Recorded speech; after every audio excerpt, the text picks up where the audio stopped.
Senzel and other prospects worth stashing.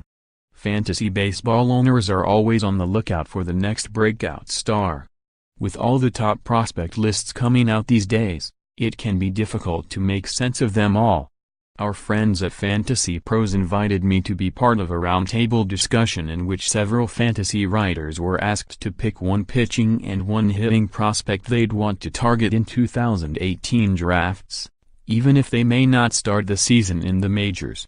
Here are my choices, and you can check out the rest at fantasypros.com. RHP Brent Honeywell, Tampa Bay Rays. Honeywell's numbers at Class AAA last season, 3.64 ERA, 1.31 whip, weren't overwhelming, but what's most impressive about him is his ability to rise to the level of his competition.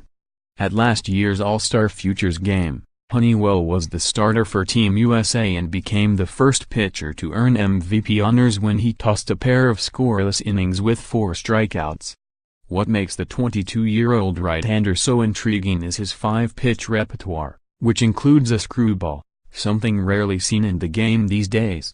His strikeout rate, 11.1 K/9, shows how dominant he can be, and there's a decent chance he could make the Rays' opening day rotation.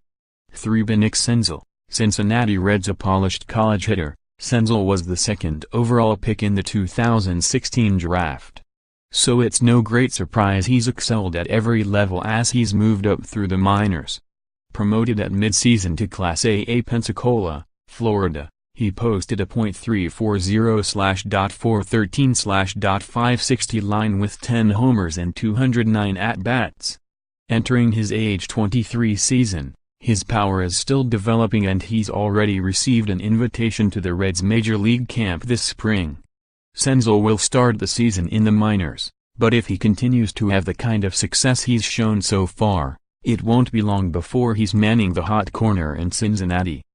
Deeper dive into Dynasty. Speaking of Fantasy Pros, I had a chance to chat with Bobby Sylvester on their podcast the other day.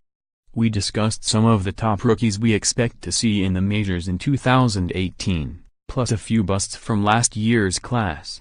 Finally, we give our picks for 3 Dynasty assets we're looking to buy low right now.